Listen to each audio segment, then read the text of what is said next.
గత 2 రోజులుగా 2 తెలుగు రాష్ట్రాల్లో ఎక్కువగా వినిపిస్తున్న పేరు rave party. Bengaluru rave party Tollywood లో ప్రకంపనలు రేపుతోంది. బెంగళూరు శివారులో జరిగిన రేవ్ పార్టీ కర్ణాటకతో పాటు తెలుగు రాష్ట్రాల్లో కలకలం రేపుతోంది. బెంగళూరు శివారులోని ఓ ఫామ్ హౌస్ లో రేవ్ పార్టీ రచ్చలేపుతోంది. బెంగళూరు రేవ్ పార్టీ కేసులో ట్విస్ట్ నెలకొంది. నటి హేమ రేవ్ పార్టీలో పాల్గొన్నట్టు బయటపెట్టారు బెంగళూరు పోలీసులు. బెంగళూరు రేవ్ పార్టీ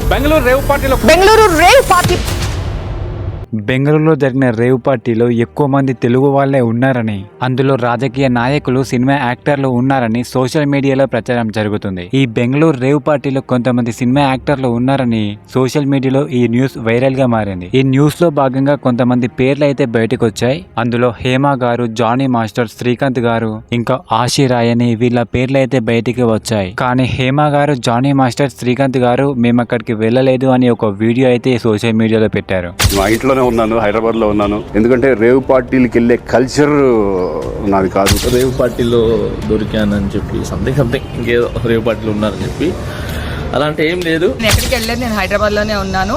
సో ఒక ఫామ్ హౌస్ లో ఎంజాయ్ చేస్తున్నాను, చిల్ అవుతున్నాను.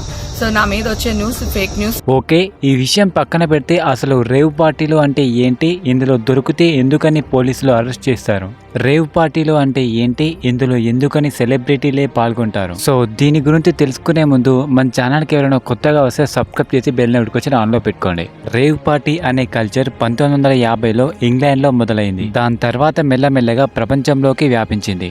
ఎక్కువగా ప్రజలు ఉన్న ఏరియాలో మ్యూజిక్ పెట్టడం, లైవ్ పర్ఫార్మెన్స్ ఇవ్వడం, దానికి మైమర్చిపోతూ డాన్స్ చేయడం, ఎంజాయ్ చేయడం వంటివి ఉండేవి. అంతేకాదు వివిధ దేశాల్లో మద్యం సేవించే అలవాటు ఉండటంతో అది కూడా అందులోనే కంటిన్యూ అయ్యింది. అలా ఈ రేవ్ పార్టీ అనేది అర్థం మారుతూ వస్తుంది.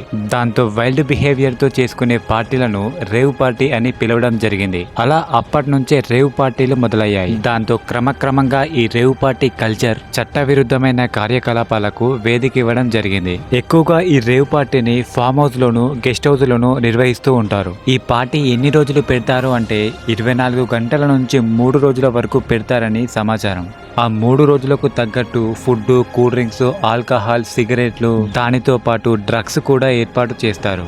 అయితే ఈ రేవ్ పార్టీలో కొన్ని పార్టీలో అయితే లైంగిక కార్యకలాపాలు ఉంటాయని కూడా సమాచారం. అలాగే ఈ పార్టీలో కూడా పూర్తిగా సీసీ కెమెరాలు ఆఫ్ చేయబడి ఉంటాయి. అలాగే మొబైల్ ఫోన్స్, ఎలక్ట్రికల్ పరికరాలు కూడా ముందే తీసుకుంటారని సమాచారం తెలుస్తుంది. సాధారణంగా రేవ్ పార్టీలో అంటే చాలా ఖరీదైన వ్యవహారం. రీసెంట్ గా జరిగిన బెంగళూరు రేవ్ పార్టీలో ఎంట్రీ ఫీజే 50 లక్షలంట.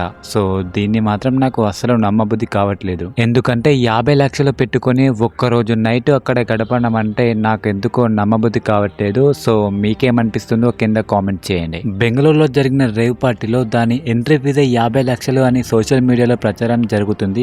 బట్ కానీ దీన్ని నేను రీసెర్చ్ చేసి దాని ఎంట్రీ ఫీజ్ 2 లక్షలు అని తెలిసింది. బెంగళూరులో ఈ పార్టీ ఎగ్జాక్ట్ గా మే 20 సాయంత్రం ఈ పార్టీ జరిగింది. దీనికి హాజరైన వారు దాదాపు 200 మంది ఉన్నారు. ఆ పార్టీ జరిగిన మరుసటి రోజున ఆ ఫామ్ హౌస్ నుంచి చాలా మంది బయలుదేరారు. మరికొందరు ఆ రోజు తర్వాత ఉత్సవాల్లో చేరారు. ఈ రేవ్ పార్టీని హైదరాబాద్ నుంచి వాసు అనే వ్యక్తి ఈ పార్టీని నిర్వహించాడు. డీజేలు, మోడల్స్, నటీనటులతో సహా ఆంధ్రప్రదేశ్, బెంగళూరు నుంచి 100 మందికి పైగా ఇందులో హాజరయ్యారు. కాంగాట్ కు చెందిన గోపాల్ రెడ్డి ఫామ్ హౌస్ లో ఈ పార్టీని నిర్వహించారు. అయితే రేవ్ పార్టీ నుంచి ప్రముఖ నటుడు శ్రీకాంత్ అరెస్ట్ అయ్యారన్న వార్త చాలా దిగ్బంధానికి గురి చేస్తుంది. సో ఈ విషయాన్ని స్వయంగా నటుడు శ్రీకాంత్ గారి ఖండిస్తున్నారు. అసలు ఆ రేవ్ పార్టీకి నాకు ఎటువంటి సంబంధం లేదు అని వీడియో కూడా తీశారు. దాన్ని మీకు చూపించాను కూడా. నటుడు శ్రీకాంత్, జానీ మాస్టర్ ఈ రేవ్ పార్టీలో ఉన్నట్టు ఖచ్చితమైన ఆధారాలు లేవు. కానీ హేమ గారు అయితే ఈ రేవ్ పార్టీలో ఉన్నారని పోలీసులు ఖచ్చితంగా చెప్తున్నారు. దీనికి సంబంధించిన